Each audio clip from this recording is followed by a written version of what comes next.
महिला को कार के बोनट पर 1 किलोमीटर तक घसीटा। सोनीपत में बच्चों के झगड़े को सुलझाने गई युवकों ने टक्कर मारी, बेटे को भी पीटा। हरियाणा के सोनीपत में एक विधवा महिला को कुछ युवकों ने अपनी कार से टक्कर मार दी। टक्कर के बाद महिला कार के बोनट पर गिर गई, मगर युवकों ने रफ्तार कम किए बिना कार को करीब 1 किलोमीटर तक दौड़ाया। जब कार की रफ्तार धीमी पड़ी तो महिला ने किसी तरह कूदकर अपनी जान बचाई। यही नहीं, आरोपियों ने उसके बेटे को भी पीटा। महिला का आरोप है कि पुलिस ने कार्रवाई करने के बजाय उसे ही केस क्लोज करने की धमकी दी है। विवाद इंस्टाग्राम पर महिला के बेटे और एक युवक के बीच किसी पोस्ट पर आपत्तिजनक टिप्पणी से शुरू हुआ। आरोपियों के खिलाफ कार्रवाई न होने पर महिला ने सोनीपत पुलिस कमिश्नर से शिकायत करने की बात कही है। इंस्टाग्राम पर शुरू हुआ विवाद, दोनों बेटों को बुलाकर बुरी तरह पीटा गया। सोनीपत के सेक्टर 15 निवासी पूजा के अनुसार उनके बेटे ऋषभ कक्षा 10वीं का जो छात्र है, मॉडल टाउन के सात्विक नाम के युवक से इंस्टाग्राम पर उसका विवाद हुआ था। दोनों एक दूसरे को फॉलो करते थे, लेकिन एक आपत्तिजनक टिप्पणी को लेकर बहस हो गई। जब ऋषभ ने बड़े भाई रिदम कक्षा 12वीं के छात्र ने मामले को सुलझाने की कोशिश की तो सात्विक ने शनिवार 8 मार्च को उन्हें मॉडल टाउन बुलाया। उसके दोनों बेटे बताई गई जगह पर पहुंच गए। वहां पहले से मौजूद सात्विक और उसके दोस्तों ने दोनों भाइयों की पिटाई कर दी, जमकर लात घूंसे मारे। इसके बाद आरोपी फरार हो गए। पूजा ने बताया कि मारपीट की घटना के बाद उसके दोनों बच्चे घर आ गए और उसे मामले की जानकारी दी। वह विवाद के बारे में जानकारी जुटा ही रही थी कि शाम को सात्विक के भाई ने फोन कर उसके बेटे ऋषभ और रिदम पर ही झगड़ा करने का आरोप लगाया। इस पर उन्होंने सात्विक के भाई से कहा कि अगर उनके बच्चों की गलती है तो वह खुद उन्हें समझाएगी, मगर वह गाली गलौज करने लगा। इस पर उसने फोन काट दिया।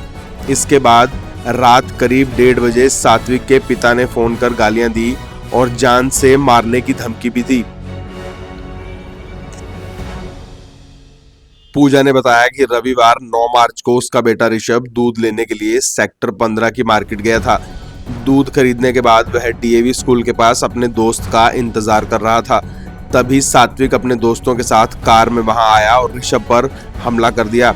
ऋषभ ने उसे सूचना दी तो वह तुरंत अपने रिश्तेदारों के साथ मौके पर पहुंची और बेटे को बचाने की कोशिश की। इस दौरान कार सवारों ने उसे भी टक्कर मारी।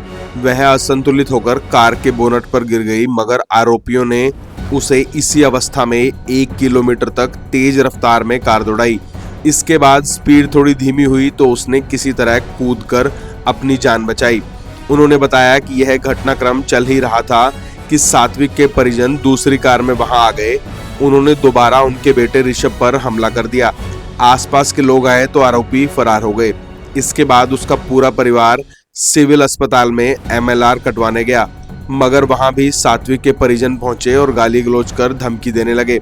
पूजा ने बताया कि घटना के दौरान उन्होंने बार बार डायल 112 पर फोन किया और अपनी जान का खतरा बताया, मगर स्थानीय थाना पुलिस मौके पर नहीं पहुंची। पुलिसकर्मी ने दी केस क्लोज करने की धमकी। घटना के बाद महिला ने बताया कि उसके बेटे को गंभीर चोटें आई थी, जिसके कारण उसे एक निजी अस्पताल में भी भर्ती कराया गया।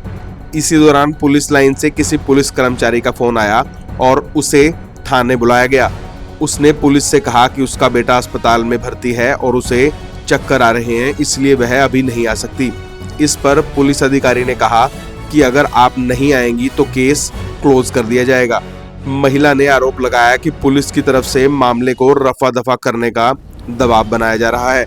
अगर स्थानीय पुलिस ने कोई कार्रवाई नहीं की तो वह पुलिस कमिश्नर सोनीपत से शिकायत करेगी। पूजा ने बताया कि करीब 2 महीने पहले उनके पति विजेंद्र की हार्ट अटैक से मौत हो गई थी। उनके पति नागरिक अस्पताल के सामने गर्ग फोटो स्टेट के नाम से दुकान चलाते थे। पति की मौत के बाद अब वो ही दुकान संभालती हैं। सोनीपत से ब्यूरो चीफ कुलभूषण शर्मा की रिपोर्ट।